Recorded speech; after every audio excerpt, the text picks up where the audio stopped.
Hi guys, today I'm going to be talking about a really mix of things, like what you need for a corn snake, basic care, behavior, eating habits, really cover like all those things that, all the questions you might have while, taking care of your snake. Scoot this up. So yeah. First we're going to go over what you need for a snake, like what is the bare minimum for a snake. You shouldn't do the bare minimum, you should do like maybe to go above and beyond. But yeah.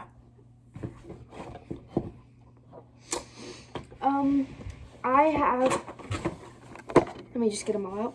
1, 2, about 5 like things that you have to have for a snake, not including the terrarium. That's obviously. So the first thing you need is a light for the heating lamp on your snake terrarium. And I have this. I use this one. It's called Essential Basking Spot Bulb. Provides essential UVA light and radiant heat for reptiles, and it lasts up to 1,000 hours.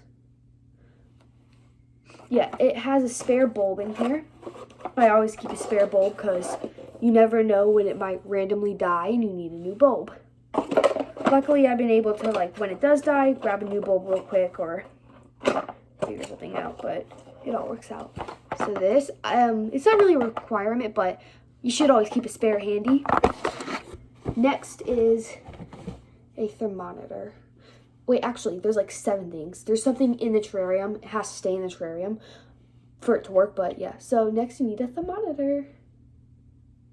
Yeah, so you need a thermometer so you can look into your snake's cage to make sure the temperature is right.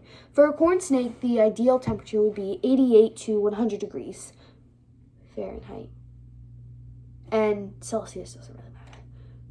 But yeah, 88 to 100, 103 degrees works just fine. Any basic thermometer, like I have an Elexity thermometer. You can set it up. I'm not sure how my dad did it, but it has a little red dot. You never aim it at their hides. Their hides will always be way hotter, which is normal. But you aim it at the mulch or the bedding or whatever you call it.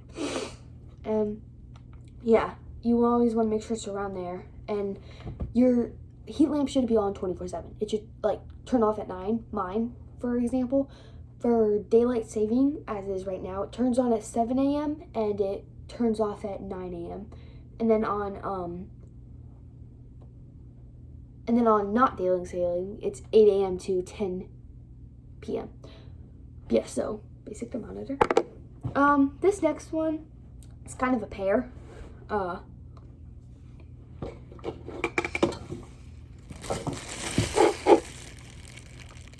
Set my lollipop down. Tongs to feed the mouse. You can hand feed, but it's really for not ideal, I guess. So tongs to pick up your mouse. It'd be ideal to have longer ones for safety reasons. So sometimes the snake will not always be perfect. Get a little up here. You don't want to be like this because they might think your hand's also food. So I usually hold the tongs like right here, like, yeah. And it's a little buddy. You don't even have to buy it. Like, you can literally find a container in your home and poke holes in it. Is a little cup for the mouse to go in when you're de-thawing it. If you're feeding live, you really just need tongs, but if you're de-thawing frozen, if you're feeding frozen thawed, this, easy peasy lemon squeezy. The final thing, not final thing, 1 second, yeah, this is not the final thing, my fault, is moss. So I had this issue, well actually, I'm gonna show you the other thing first, so let me get Potato's terrarium and thing, and I'll be right back. Okay, so here's our terrarium, you actually see it over there. So the essential thing is this right here. Oh, it's actually going a little bit down. So I can address that, don't worry, I don't usually leave it there. It's a, I don't know what it's called. I think it's a barometer, but it measures the humidity of your snake cage. It should be in the green. I can easily fix that with a splasher for water. I don't have it on me right now, but I can get it.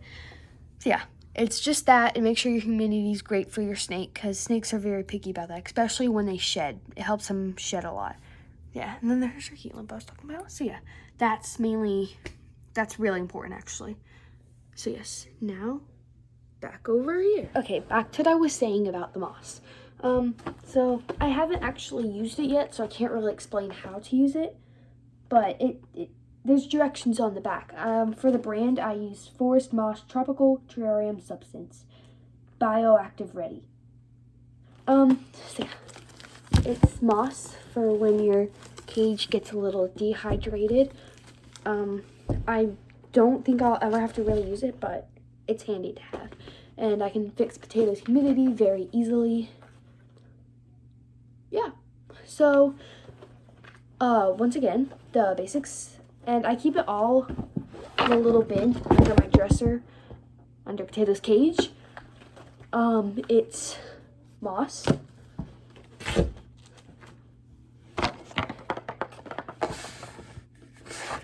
an extra light bulb, a thermometer,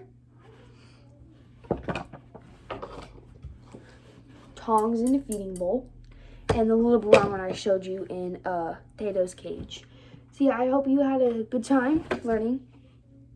That's cringy. But yeah, whatever. So I hope you have a great day. I'll see you soon. Bye.